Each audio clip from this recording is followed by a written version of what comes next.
On est aujourd'hui le lundi 29 octobre, on est Parshat Vayera et notre traditionnel cours du lundi qui continue plus que jamais, semaine après semaine et année après année.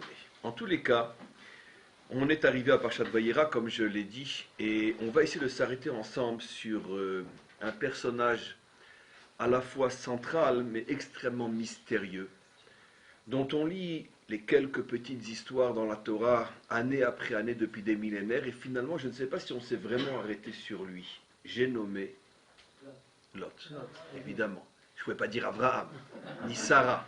Ça ne pouvait être que Lot. Et donc, Lot, effectivement, est un personnage mystérieux. On s'arrête très peu sur lui, on sait très peu de choses. D'ailleurs, il porte bien son nom. Vous savez que le génie de notre langue, c'est que le nom d'une chose, et à plus forte raison d'un humain, cache le sens de celui qui porte ce nom-là. En hébreu, Lot signifie voile.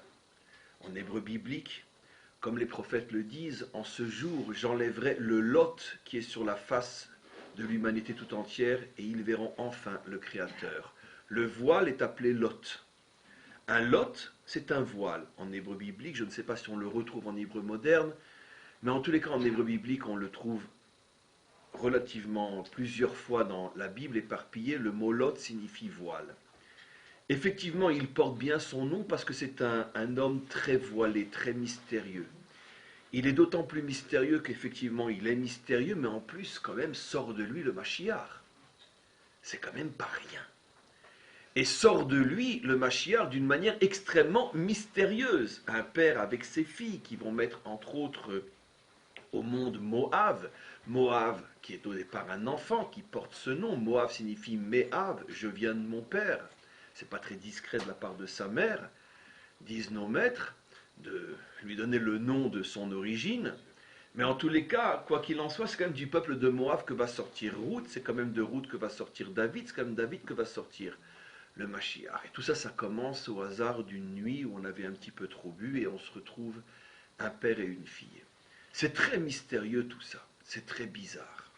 Quel est ce personnage? Nos maîtres font remarquer que derrière ce mystère, si on regarde la valeur numérique du mot Lot, on trouve 45, qui est la valeur numérique du mot Adam. C'est un homme voilé. Il porte dans son nom la même valeur numérique que le mot Adam, Aleph Dalet Mem, valeur numérique 45. Mais au lieu qu'il soit appelé Adam, on voit clairement, non, il s'appelle Lot, c'est l'homme voilé. La dimension homme se voile en lui. Et si on se rappelle que 45, c'est aussi la valeur numérique de l'une des écritures du nom divin, quand on écrit le nom divin Yud Ke Vav Ke en toutes lettres, comme vous le savez, chaque lettre, lorsqu'on l'écrit en toutes lettres, le Yud s'écrit en toutes lettres, Yud Vav Dalet, le He s'écrit en toutes lettres, He Aleph, etc. Lorsque chaque lettre est écrite en toutes lettres, telle qu'on la prononce, on trouve le nom divin qui a pour valeur 45. C'est aussi la raison pour laquelle Adam a pour valeur numérique 45, qui fait allusion au fait que l'homme véritable est celui qui se connecte au divin. Même valeur numérique. En tous les cas, Lot, c'est pas n'importe qui. Et pourtant, on va d'abord mettre en évidence ce qu'il y a de choquant dans le personnage. Et après, on va essayer de comprendre ce qui se passe à son niveau et surtout ce que cela nous enseigne à nous, puisque la Torah n'est pas un livre d'histoire, mais le livre de mon histoire à moi, de ma propre vie, de ma propre existence, que je dois retrouver, construire et comprendre à travers les personnages bibliques, qui ne sont que le moyen d'arriver finalement à moi-même, à ma propre existence. Donc allons doucement. Ce qu'il y a de choquant dans le personnage de Lot, c'est qu'on en parle dans notre paracha, et puis, est-ce que vous vous êtes rendu compte que dans cette paracha où on parle de la destruction de Sodome et Gomorrhe, on parle de son sauvetage, mais c'est quand même après la paracha de la semaine dernière où il s'était quand même fait faire prisonnier par les rois, libéré par Abraham. Tout le monde comprend dans le contexte de l'histoire de la semaine dernière, et Rachi ne manque pas l'occasion de le mettre plusieurs fois en relief, que finalement, s'il n'était pas parti à Sodome, ça ne lui serait pas arrivé. Qu'est-ce qui lui a pris de quitter Abraham? Qu'est-ce qui lui a pris de s'installer dans cet endroit de débauche et de perversion?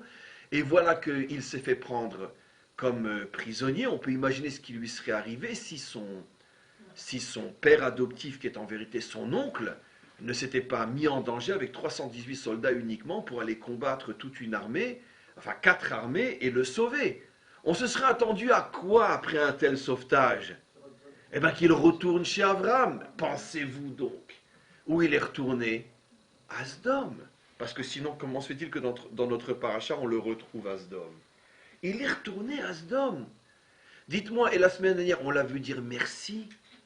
On l'a vu, un mot de reconnaissance. Merci Abraham, merci pour ce que tu as fait pour moi. Non, non seulement il retourne à Sdom comme si de rien n'était, mais en plus, voilà. Pas de merci ni rien. Donc c'est un personnage extrêmement, extrêmement compliqué. Mais d'un autre côté, maintenant, j'ai parlé un petit peu de l'obscurité du personnage, parlons un petit peu de sa lumière. D'un autre côté, c'est fou de voir dans cette paracha qui reparle de lui, combien cet homme est prêt à risquer sa vie, se mettre en danger pour accomplir la mitzvah, comme on dit en français la mitzvah, pour accomplir la bonne action qui est passible de mort à Sdom. Car que fait-il? Il accueille chez lui 3 étrangers et il sait que c'est passible de mort. C'est ce qu'on voit dans la suite du passage. D'ailleurs, lorsque Hachem annonce à Abraham qu'il veut descendre voir ce qui se passe à Sdom, ce qui va provoquer cette fameuse prière d'Abraham pour essayer de sauver Sdom, Hachem lui dit, toujours dans notre paracha, je passe d'un passage à l'autre dans un paracha, Hachem dit Akatsakata. Est-ce que c'est vraiment comme j'ai entendu le cri? Un verset bizarre où Dieu dit je vais descendre voir ce qui s'y passe pour bien voir si ça correspond au cri que j'ai entendu, au hurlement que j'ai entendu. De quel hurlement s'agit-il? Notre tradition rapporte que pas moins que la fille de Lot venait d'être attrapée à donner du pain à des pauvres. Elle avait été attrapée et torturée à mort. Donc il vient d'y laisser sa fille. On peut se poser une question, mais si tu es là-bas, mais qu'est-ce que tu fais? Mais tu es fou. Vous imaginez à Gaza quelqu'un qui est pris en train d'envoyer des renseignements à Israël? Vous imaginez ce qu'on va lui faire? Au moment où on parle, ce qu'on fait à des centaines d'hommes et de femmes et d'enfants dans ce foutu territoire où on ne fait que torturer hommes, femmes et enfants? Vous imaginez ce qu'on fait à un homme qu'on attrape à Gaza quand on le prend en train de trahir, à leurs yeux bien sûr, la loi de cette région?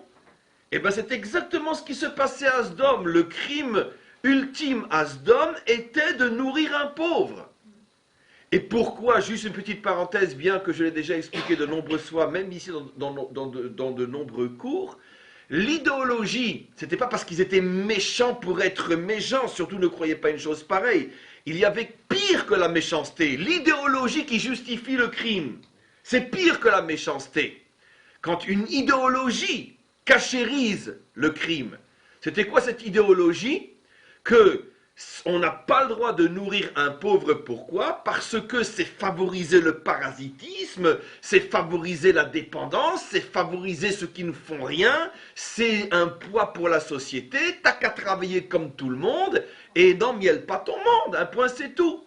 Et c'était tellement perçu comme une des causes de perversion économique et morale qu'il luttait contre ça jusqu'à condamner à mort ceux qui osaient entretenir par le biais du don la pauvreté, parce qu'ils voyaient la pauvreté entretenue comme un danger pour l'économie. Et dites-moi, c'est pas si loin que ça que chez nous, hein, on ne va pas jusqu'au crime, mais tous les débats politiques sur l'État-providence et tous ceux qui sont au crochet de l'État et qui vident les caisses de l'État, c'est pas enregistré ce que je vais dire, donc mais le répéter à personne.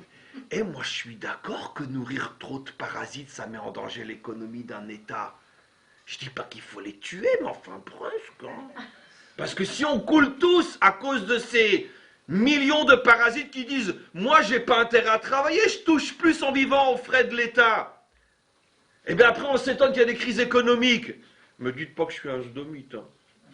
Mais cette idéologie, elle n'est pas complètement fausse. Si tu profites de l'État, et puis que finalement tu passes ton temps à aller pointer à la caisse parce que tu dis à quoi ça me sert de travailler, l'État me donne suffisamment. ça met en péril l'économie d'un pays. Sdom avait poussé cette notion à l'extrême. Mais l'idéologie n'est pas complètement perverse. Ce qui était perverse, c'est que ça allait jusqu'au crime, jusqu'à la méchanceté sans limite. Ça, c'était Sdom. Mais l'idéologie en tant que telle ne sort pas nécessairement à sa source d'un cerveau monstrueux. En tous les cas, quoi qu'il en soit, à Sdom, cette idéologie était devenue monstrueuse et véritablement monstrueuse et inacceptable. On condamnait à mort celui qui osait entretenir la pauvreté. Et donc, figurez-vous que Lot éduquait sa famille en plein Sdom à être prêt au sacrifice pour pratiquer cette mitzvah. Je vous devine, et je vais bien sûr le préciser, où il l'avait apprise, cette mitzvah, pour pratiquer ce commandement, d'aider ton prochain lorsqu'il est dans le besoin, même au prix de sa vie. En ce sens, j'affirme qu'il avait dépassé de loin son maître, bien sûr, duquel il a appris ce comportement, parce qu'on n'a jamais vu qu'Abraham a mis sa vie en danger pour donner à manger au monde entier. Il a peut-être mis ses biens en danger, son argent, sa santé, comme on le voit justement au début de cette paracha, le 3e jour de la circoncision, alors que c'est un vieillard de 100 ans, il se préoccupe encore de recevoir des gens chez lui, il met sa santé en danger, mais carrément rentrer dans la gueule du serpent et provoquer le mal absolu au point de risquer d'être torturé à mort, ça on n'a jamais vu chez Abraham, et c'est pourtant ce que fait Lot, puisque sa propre fille, éduquée selon ce principe, a été attrapée, parce que j'imagine qu'ils essaient quand même de le faire sans que ça se voie. Elle se fait attraper, elle est mise à mort. Et c'est ce qui déclenche cette tsa'aka, ce cri, c'est ce qui déclenche le fait que Hachem dit « Je vais descendre pour voir ce qui se passe ». Donc il n'est pas si nul que ça. C'est quand même incroyable ce jour et ce nuit. C'est ça que j'ai dit, Lot c'est un voile, mais dedans la même valeur numérique que Adam. Et donc accroché au nom divin. C'est quoi ce personnage? Qu'est-ce que c'est? Après, on le voit, le lendemain de la mise à mort de sa propre fille, il récidive. Il voit trois étrangers rentrer, et alors que eux, pour ne pas le mettre en danger, Rachid fait remarquer à Abraham, ils avaient tout accepté, et pas à Lot. Il y a plusieurs réponses possibles, mais la plus évidente de toutes, c'est parce qu'Abraham n'était pas en danger en les accueillant, ou pas vraiment, bien qu'il était, oui, faible, fatigué, vieillard, mais ce n'est pas un danger aussi immédiat. Et donc ils ont accepté. Mais Lot, s'ils acceptent, eux, de rentrer chez lui, eux, il leur arrivera rien, ce sont des anges déguisés, donc ils vont s'envoler et c'est tout. Mais Lot, ils le mettent en danger de mort, donc c'est normal qu'il refuse.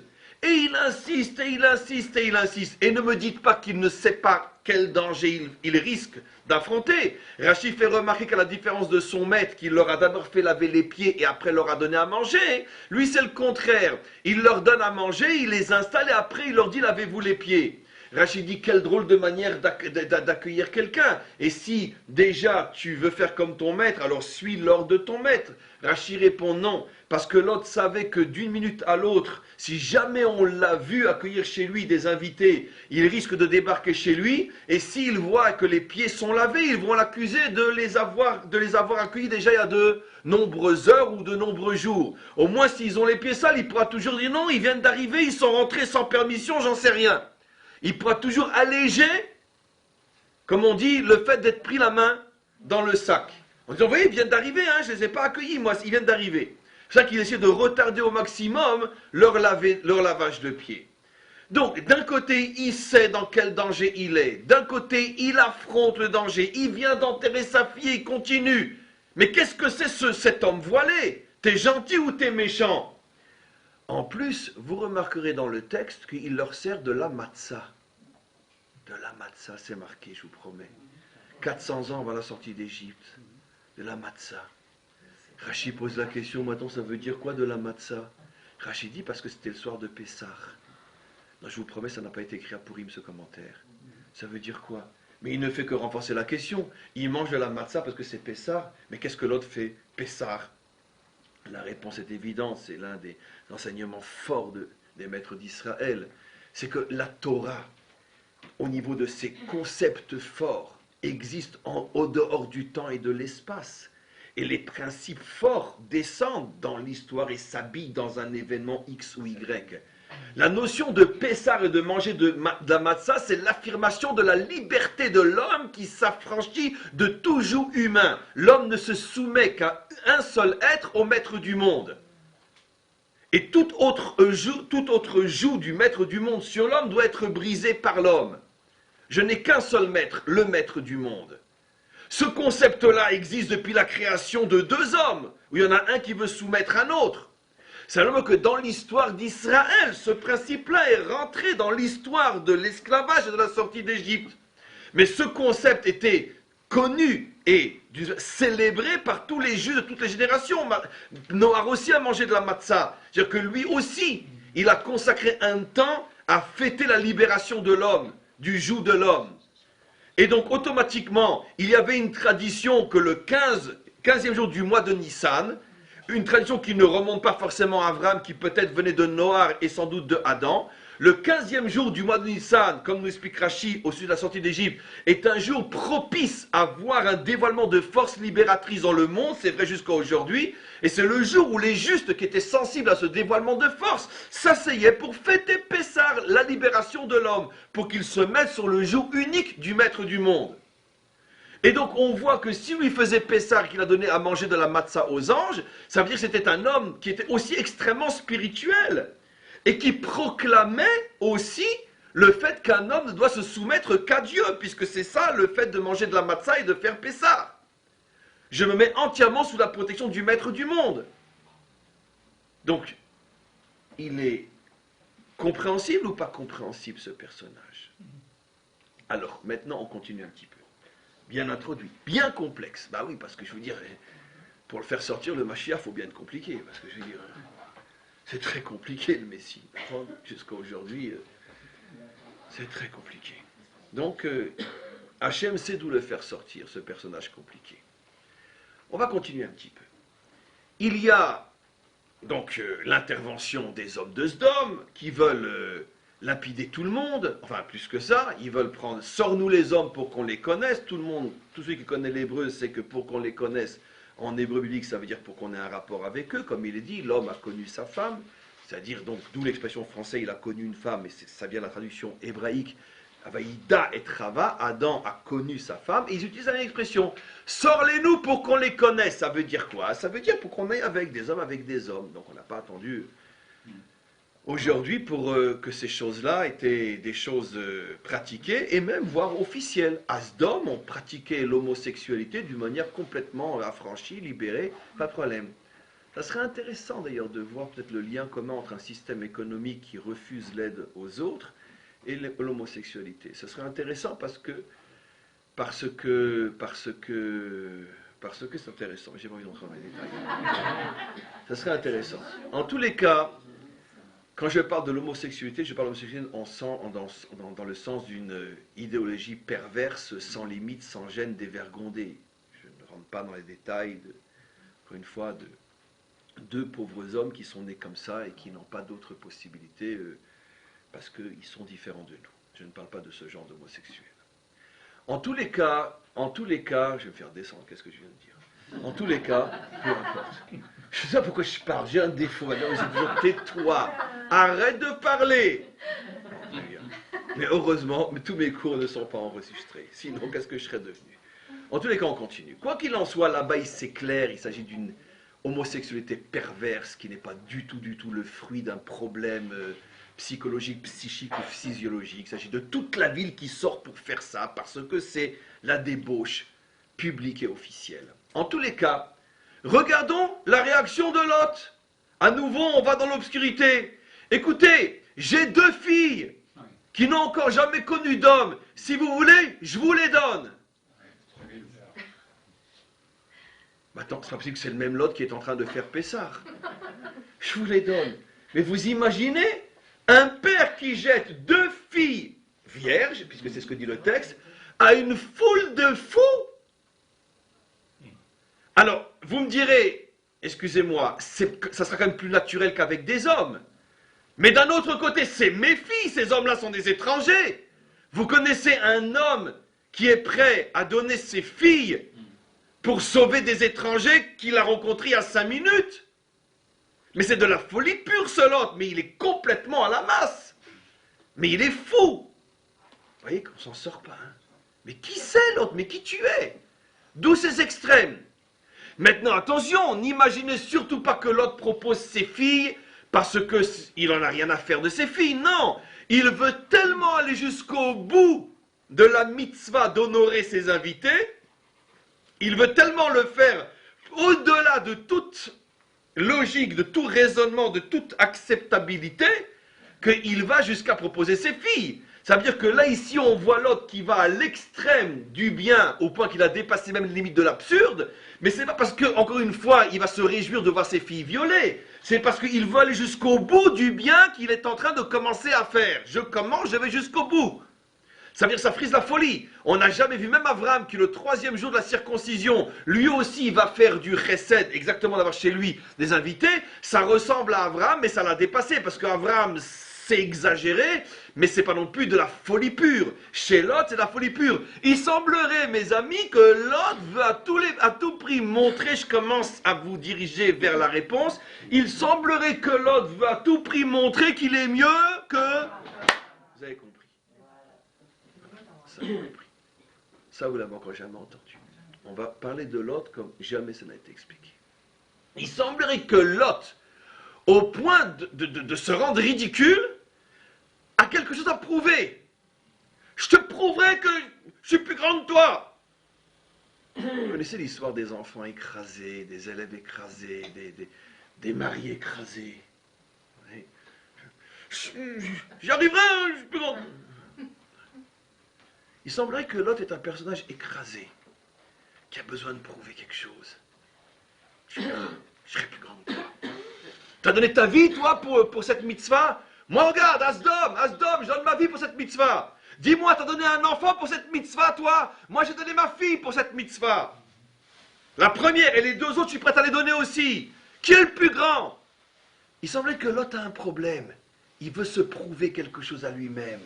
Il veut prouver quelque chose à Abraham. Comme cet enfant, c'est quoi l'âge de la puberté? C'est quoi la révolte de l'enfant contre les parents? C'est qu'on le sait très bien. C'est qu'il arrive un moment. C'est quoi la puberté? C'est résumé en une phrase. Jusqu'à, on va dire, 14-15 ans, l'enfant ne fait que recevoir, mais il ne s'est jamais rendu compte qu'il n'était qu'une bouche ouverte. À 14 ans, il commence à prendre conscience. Attends, mais qu'est-ce que je suis? Une bouche ouverte. Mais j'ai pas de personnalité, j'ai pas de dignité. Mais qu'est-ce que je suis moi dans tout ça? Juste bon recevoir? Non! Je veux plus recevoir de personne! La révolte. La révolte. La révolte. Et la révolte sera d'autant plus forte que les parents ont commis le crime de vraiment donner le meilleur à leur enfant. Le PLS, c'est qu'on voit que des parents qui n'ont pas spécialement bien éduqué leurs enfants, n'assument pas forcément des révoltes d'enfants comme ceux qui ont vraiment tout donné. Comment c'est possible? Ça vaut un Nobel. Parce que ça, c'est le point de départ de centaines de thèses sur le problème de l'éducation. Comment c'est possible? Comment c'est possible que des parents qui ont tout donné se voient exploser à la figure les enfants, et ceux qui n'ont pas été spécialement brillants, ça marche plus ou moins. Mais c'est normal, plus t'as donné, plus l'enfant se sent étouffé, et plus il a besoin de se révolter. Mais vous comprenez maintenant la révolte d'Ishmaël par rapport à Abraham? Vous comprenez la révolte de Esav par rapport à Yitzhak? C'est trop fort, je peux plus supporter, c'est trop fort, je peux plus. Je peux plus. Yitzhak, pour échapper à ça, vous savez ce qu'il a fait? Eh bien, il a fait la même chose que les autres, mais en restant dans le bien. Il a dit, papa, c'est quoi ton truc à toi? Tu nous as éduqués sur le pilier de la bonté.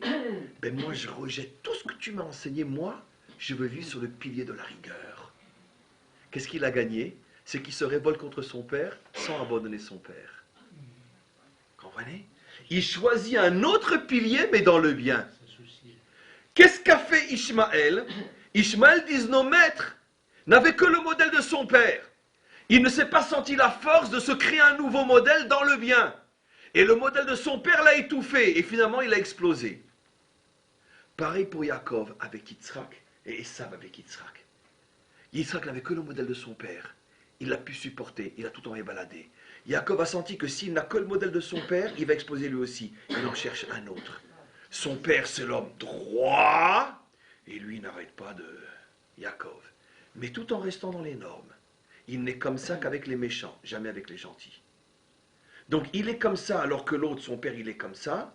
Yaakov sent que pour rester vivant, spirituellement parlant, il faut qu'il trouve un nouveau modèle. S'il n'est que la copie de son père, il va exploser. Et c'est pour ça qu'on voit énormément d'enfants, de gens très bien, qui disjonctent. Parce que l'enfant a besoin de s'affirmer. C'est exactement ce qui se passe avec Lot. Lot, vous imaginez la souffrance d'un homme qui vit à côté d'Abraham? Vous n'y avez jamais pensé à ça, hein? Ah, eh bien je peux vous assurer que c'est une grande souffrance. Vivre à côté d'un géant, c'est une grande souffrance. Très grande souffrance. Pourquoi? Qu'est-ce que j'ai? Où je suis, moi? Où je suis, moi, dans tout ça? Vous savez où c'est marqué ça? En toutes lettres dans notre paracha. Vous le verrez. Bien sûr, décodé par nos maîtres.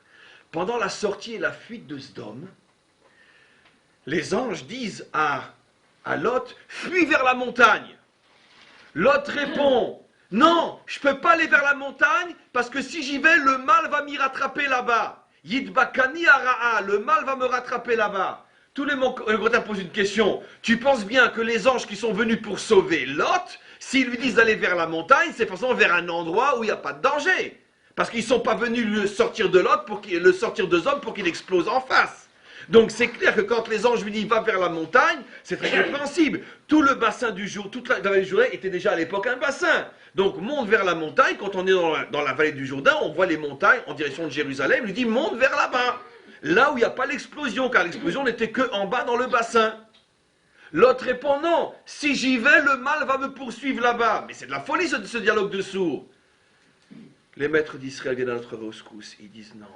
L'allusion était va vers Abraham qui se trouve sur la montagne. Parce qu'Abraham était tout en haut sur la montagne, il n'était pas en bas, puisqu'il était resté en haut, dans Eretz Canaan. Et l'autre répond non, si je vais là-bas, je ne m'en sortirai pas. Et pourquoi? Rachid dit, tant que j'étais loin d'Abraham et que j'étais au milieu des gens de Sdom, je faisais figure de juste au milieu des méchants.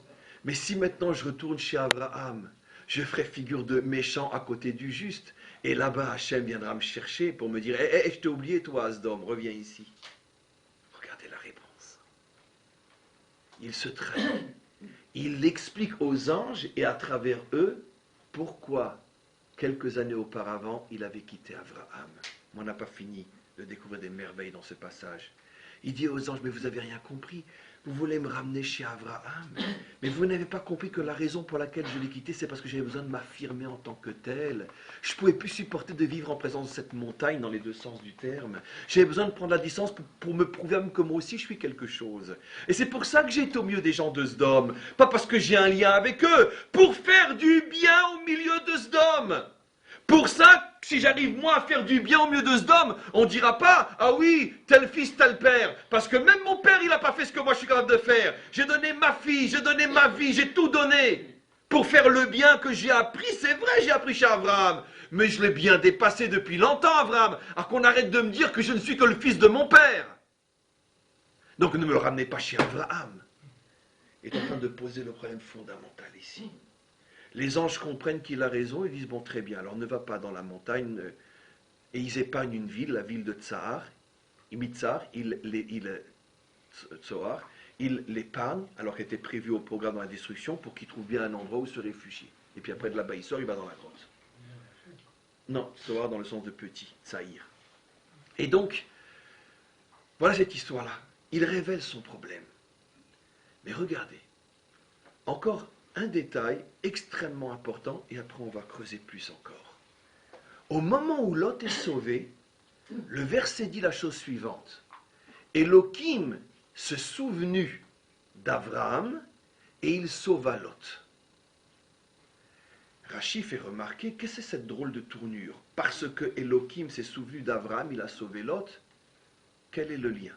En plus, l'expression « il s'est souvenu » n'est pas du tout approprié à Abraham. Pourquoi? Parce qu'il y a encore quelques heures, Abraham était en face de lui en train de prier pour Sdom et Abraham est toujours avec Elohim. Donc ce souvenir, c'est un terme qui dans la Bible est utilisé seulement lorsqu'il y a eu un grand temps d'absence entre le souvenir et le commencement. Comme il est dit, je me souviendrai des pères, Abraham, Isaac et Jacob, et je vous sortirai de l'exil, etc.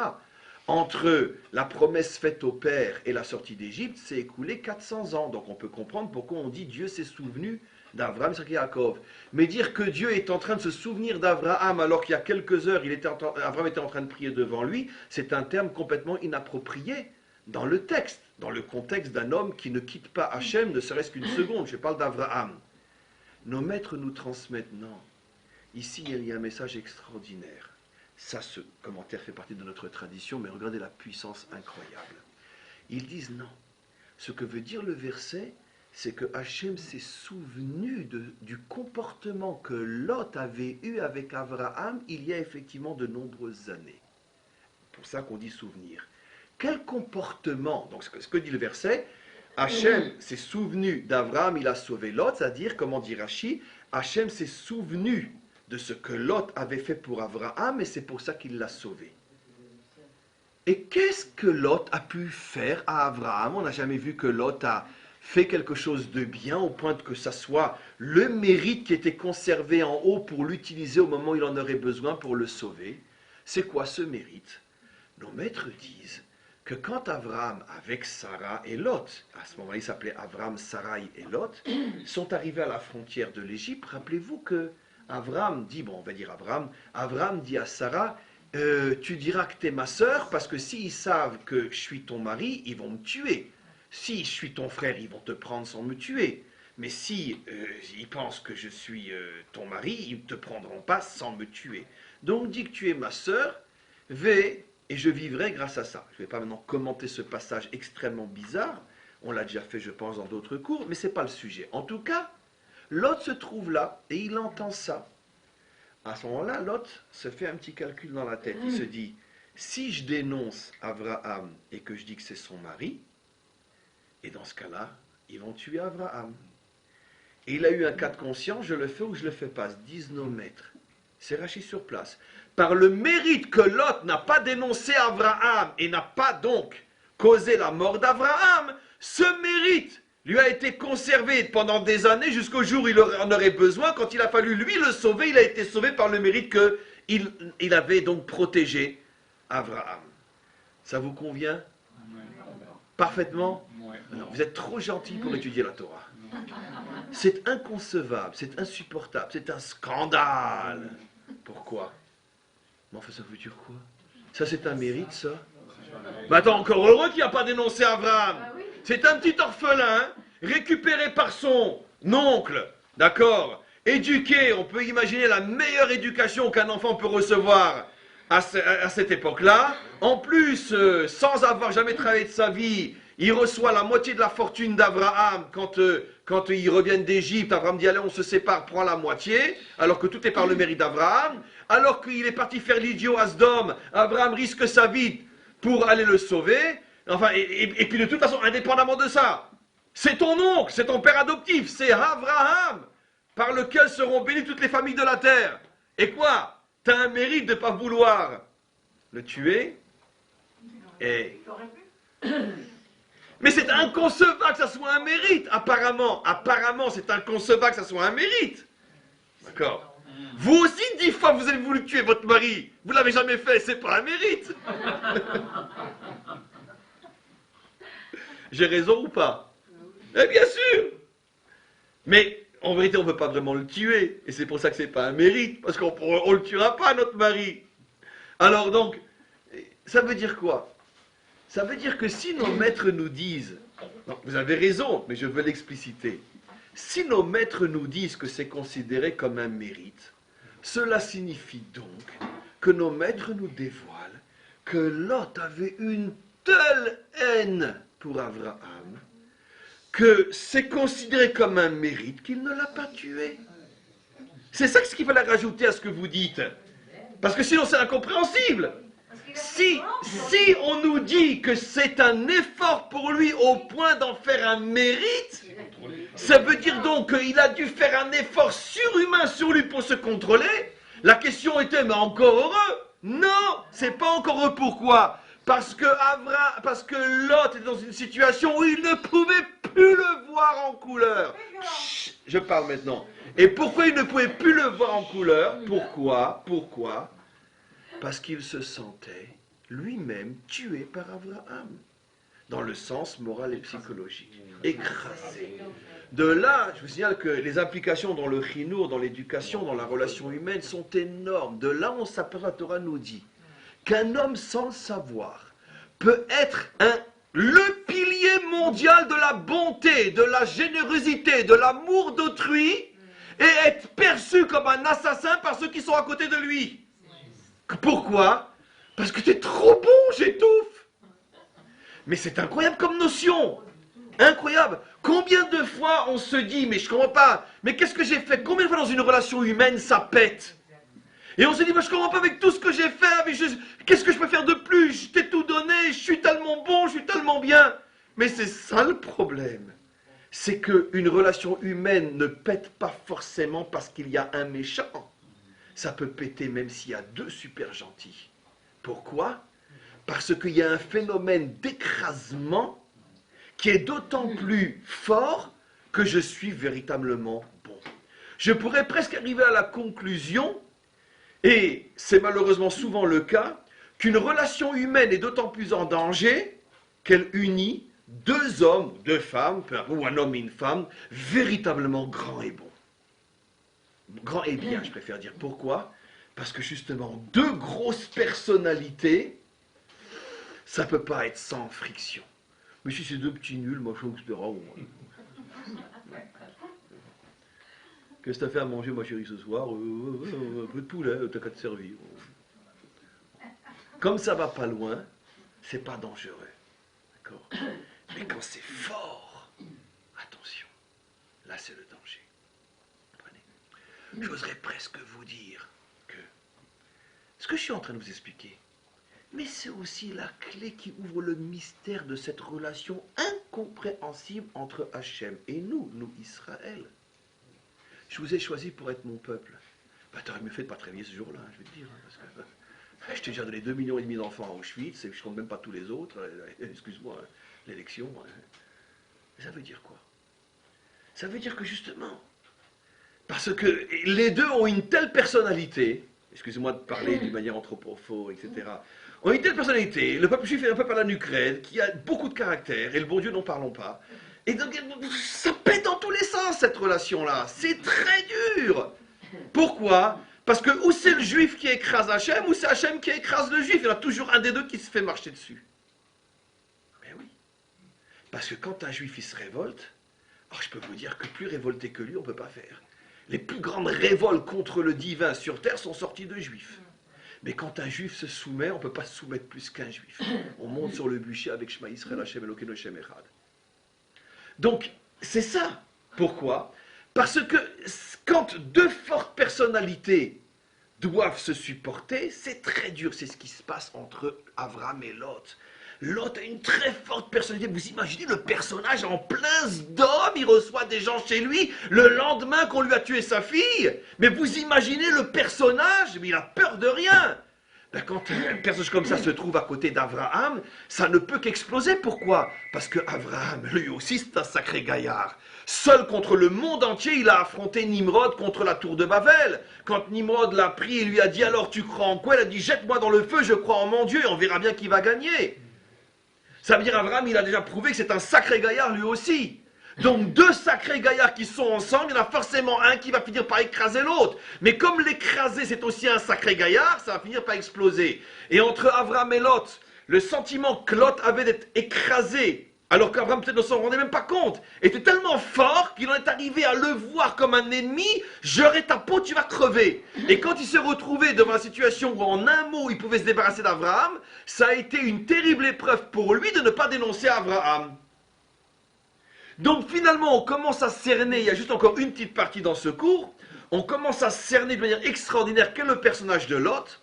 La Torah se sert de ce personnage pour nous montrer que justement, Lot est en soi un personnage fantastique, un véritable guerrier du bien, guerrier dans le sens qu'il se met en danger, un véritable grand homme, et c'est pour ça que la valeur numérique de son nom, c'est Adam, il a la dimension d'un Adam authentique, c'est pour ça que c'est de lui que sort le Mashiach, quoi qu'il en soit.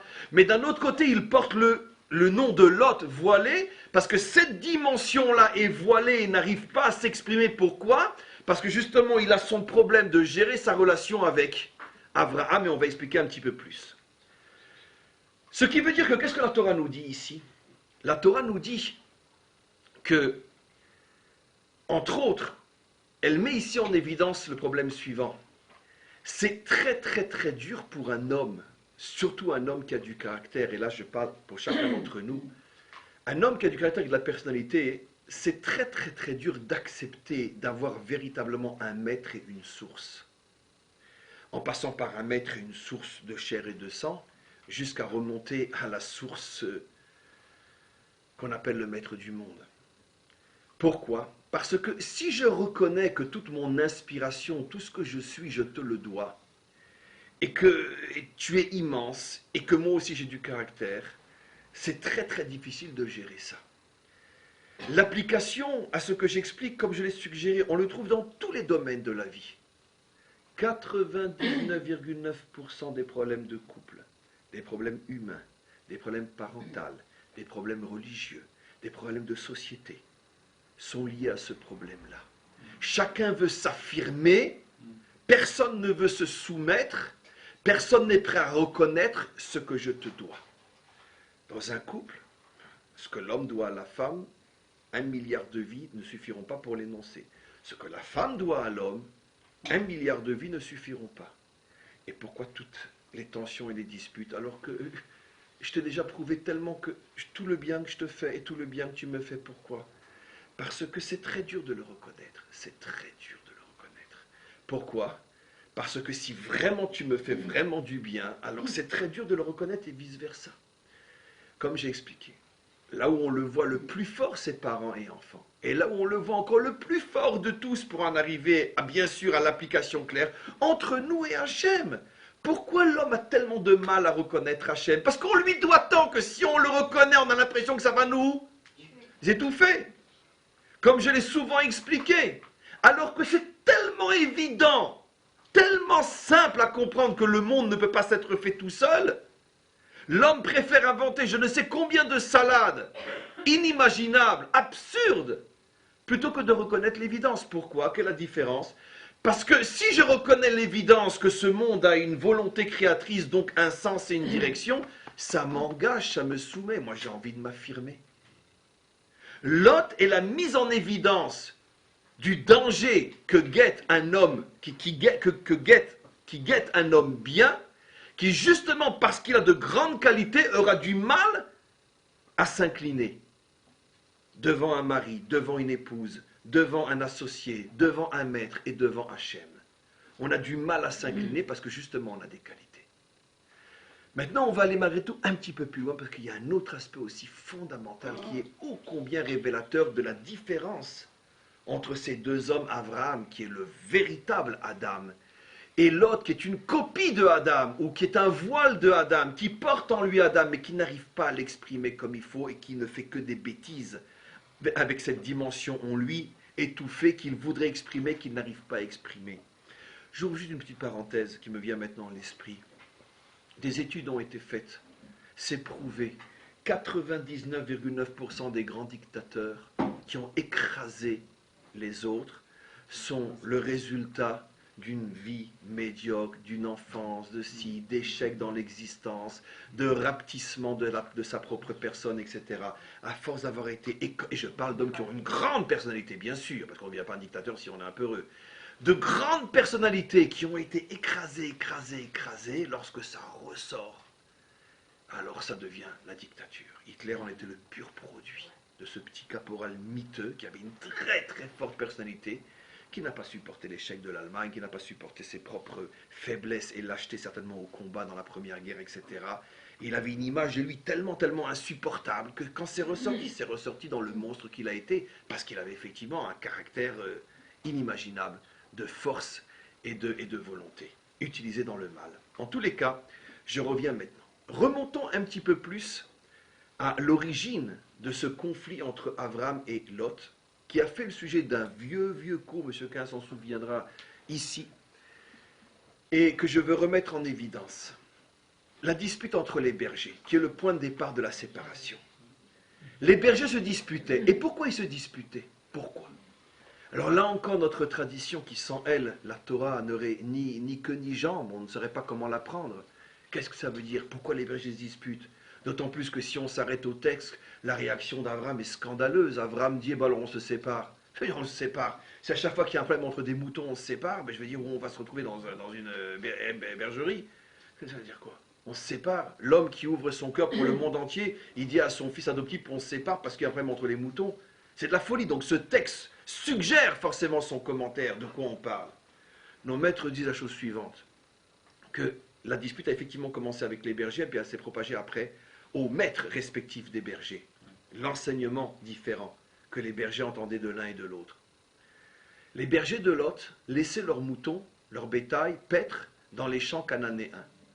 Au lieu de les éloigner dans des endroits, et qu'on dit en français abandonnés, le désert, etc., ils les amenaient volontairement à côté des prairies habitées, parce qu'il y a plus de quoi à manger, et ils les laissaient rentrer dans les champs cananéens.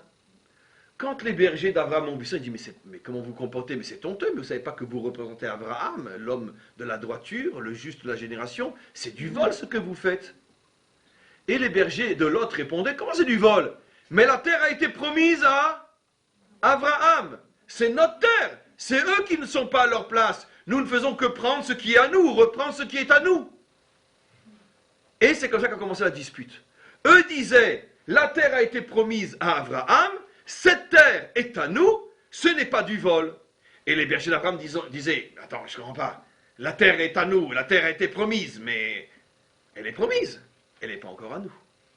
Quand la discussion est arrivée à Abraham et que Abraham a entendu de quoi les bergers discutaient, il a appelé son neveu. Il lui a dit, dis-moi, c'est toi qui enseignes à tes bergers que la terre est à nous et donc il n'y a plus de vol, il n'y a plus rien, etc. Et il a dit, ben oui, ben évidemment. Enfin, je comprends. Moi, je n'ai pas entendu, mais je ne fais que répéter ce que tu m'as dit, maître. Papa, c'est toi qui m'as dit que Dieu t'a dit que. Et à ce moment-là, ils se sont mis en colère. Quel est le fond de la dispute entre les deux? C'est fondamental, c'est extraordinaire. Je vais le dire en 7 minutes, alors que c'est le sujet d'un cours en soi, qui d'ailleurs avait déjà été fait pendant 1 heure. Quel est le fond de la marloquette? Le fond de la discussion entre eux et entre, tout simplement, l'utilisation de Dieu à ses fins personnelles, ou bien la véritable croyance, et surtout la véritable patience qui est inhérente à la véritable croyance. Et j'explique. Lot, finalement, se sert de Dieu, tout simplement, pour son intérêt personnel. C'est beaucoup plus simple de rester à proximité des villes et d'y faire paître ses moutons dans de bons pâturages, plutôt que de partir pendant des heures et des jours, s'éloigner dans des terres abandonnées et de trouver une maigre nourriture et de devoir vivre au clair de lune et peut-être devoir affronter des brigands ou des loups, je ne sais quoi. C'est beaucoup plus commode de voler.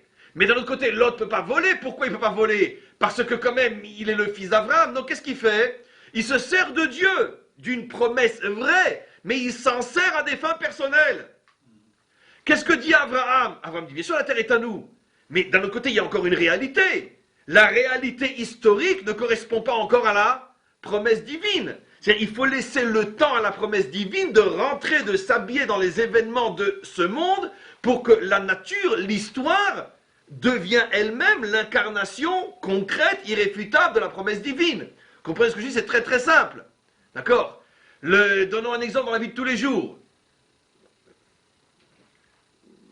Non, celui-là que je vais donner n'est pas forcément le meilleur, mais peu importe. Tout le monde comment? Il y a des milliers d'exemples dans la vie de tous les jours. Mais ce que je veux expliquer par là, c'est qu'il faut, c'est pas parce qu'une chose, voilà, c'est pas parce qu'une chose est vraie qu'il faut prendre un raccourci sur terre pour y arriver. Il faut laisser à l'histoire, il faut laisser à la terre le temps de se mettre au diapason, à la hauteur de la vérité. Vous comprenez? C'est ça le danger d'une vérité qui veut aller trop vite, c'est que finalement elle devient du fanatisme, de l'intolérance et de l'extrémisme. Finalement, c'est ce que j'avais expliqué en son temps.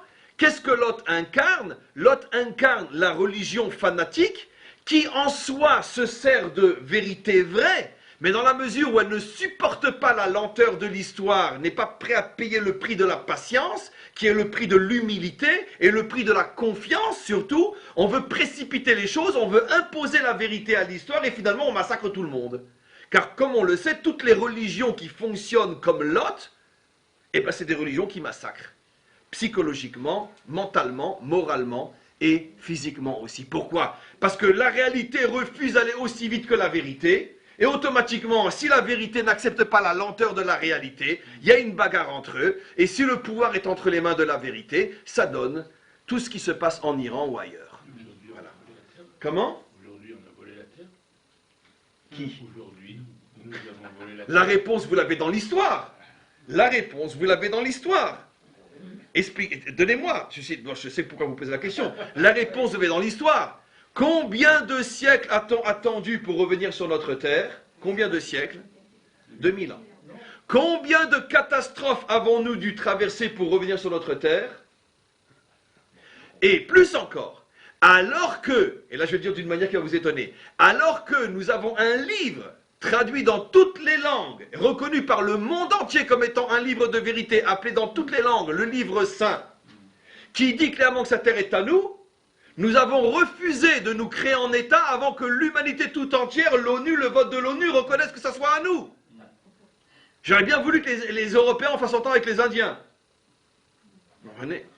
Ça veut dire que s'il y a bien un peuple qui a pris lentement et trop lentement le chemin de l'histoire qui avance vers cette vérité, c'est bien le peuple d'Israël. Et jusqu'à aujourd'hui, il n'y a qu'à voir notre comportement face à nos...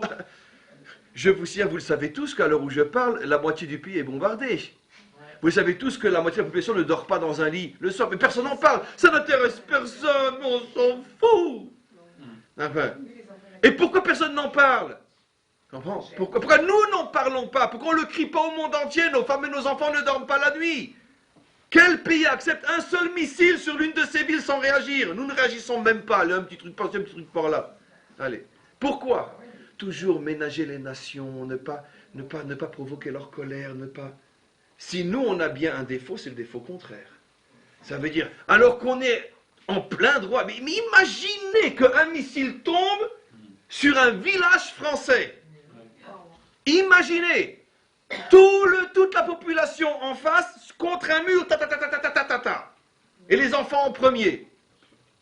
Imaginez jusqu'à aujourd'hui si une chose comme ça se faisait. Imaginez ce qui se passerait. Pas sur un village Comment? français.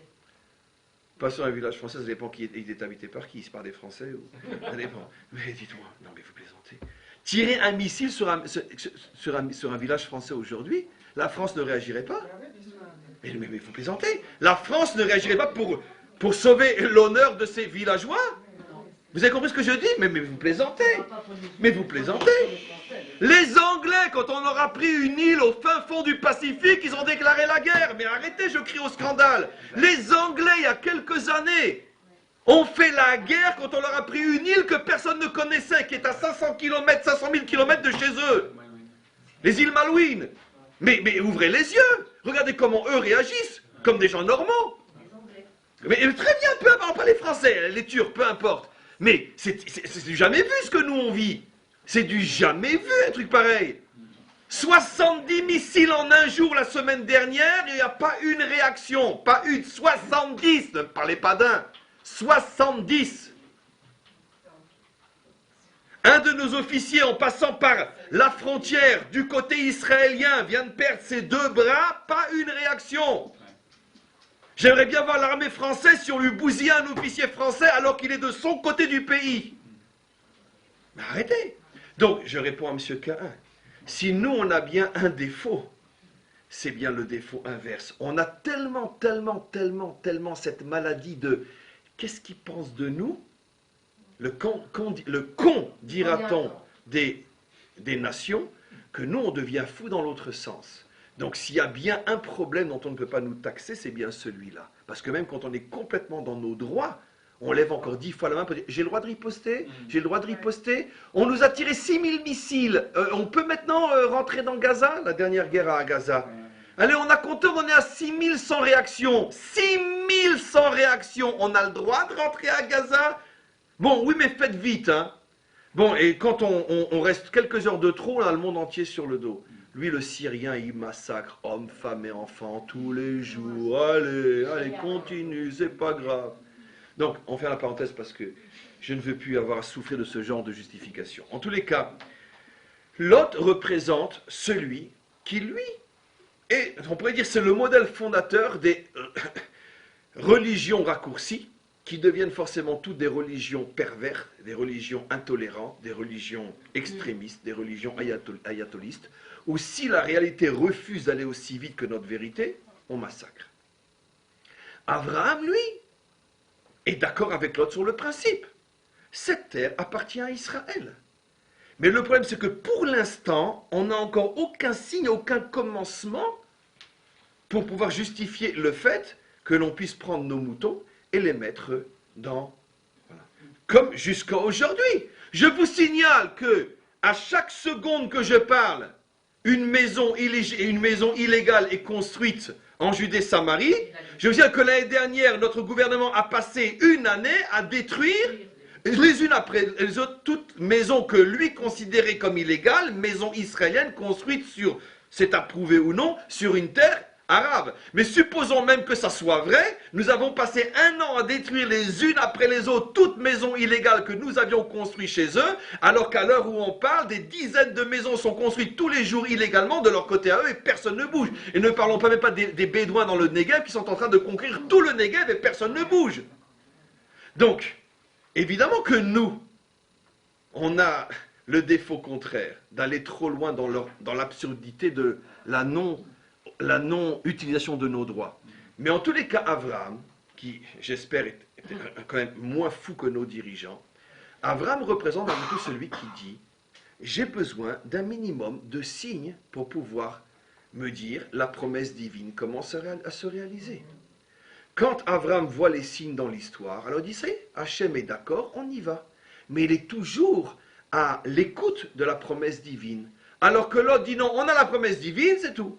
À quoi ça ressemble dans la vie de tous les jours? Dans la vie de tous les jours, ça ressemble à celui qui, à cause de ses idéaux, veut les vivre et les faire vivre sans ménager l'autre. Je ne parle pas maintenant d'extrémisme et de Iran, etc. Je parle maintenant dans une relation humaine. Je sais que j'ai raison, je sais que tu as tort, mais ce n'est pas une raison pour te bousiller. Il y a les formes, il y a la manière d'eux. Comme je dis toujours, je reviens à cet exemple, dans une relation humaine, quand il demande qu'un tiers écoute et essaye de voir comment aider. Je dis toujours, quand ça m'arrive d'être un tiers dans un problème de relation humaine, je dis toujours, la pire des choses qui puissent nous arriver à tous les trois, c'est que vous ayez tous les deux raison.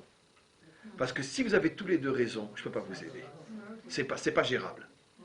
Si j'ai un qui a tort, un qui a raison, et que je suppose que vous êtes tous les deux honnêtes, je vous démontrerai où est le tort, où est la raison. Et donc, forcément, on va s'en sortir. Mais si les deux, bien sûr, selon leur plan de vue, ont tous les deux raison selon leur manière à eux de voir, il n'y a pas de solution possible. Il n'y a pas de solution possible. Donc, il faut savoir que ce n'est pas parce qu'on a raison qu'on a tous les droits. Et donc, ça s'apprend aussi à gérer la vérité. Abraham est l'homme qui apprend à gérer la vérité et dit d'une manière très globale, la vérité a besoin de beaucoup de patience. Et l'ennemi numéro 1 de la vérité, c'est l'impatience. Et toute vérité impatiente devient de l'extrémisme et de l'intolérance. Alors maintenant, pourquoi, et j'ai terminé, on apprend ça chez Lot? Parce que justement, Lot voulait tellement se démarquer d'Abraham, il voulait tellement se prouver qu'il n'avait pas besoin de lui, que quoi? Qu'il a voulu prendre tous les raccourcis de l'histoire, et il s'est cassé la figure. Donc, vous voyez que énormément de messages sont contenus dans ce personnage. Malgré tout, sauf le Mashiach sort de Lot, pour beaucoup de raisons, mais aussi pour une raison essentielle, qui est que quoi qu'il en soit, comme on l'a expliqué, Lot a en soi une qualité extraordinaire, c'est qu'il va jusqu'au bout et est prêt à affronter tous les dangers pour la vérité à laquelle il croit, lui se met en danger, je dis bien. Et ça, c'est une qualité dont la délivrance a besoin. Et donc, c'est pour ça que cette qualité a été récupérée dans son ADN moral et spirituel pour être mise dans le Mashiach, parce que justement, le Mashiach a besoin d'une certaine manière de cette force, simplement gérer, récupérer, affiner, sublimer, cette force qui se trouve dans Lot, parce que Lot est le seul personnage biblique, jusqu'à Moshe, qui lui aussi va se mettre drôlement en danger, mais le seul personnage biblique que l'on voit véritablement affronter les pires dangers pour accomplir le bien auquel il croit. Et cette qualité d'être prêt à affronter de graves dangers pour une qualité à laquelle on croit, une vérité à laquelle on croit, c'est une qualité messianique, si j'ose dire, parce que vous imaginez que le Mashiach ne va pas pouvoir transformer le monde à coups de belles paroles et de belles promesses. Il va falloir qu'il montre une force, un courage, une détermination qui va pouvoir véritablement avoir raison de toute cette méchanceté qu'il y a dans le monde. Et on s'arrête pour le cours d'aujourd'hui. Amen.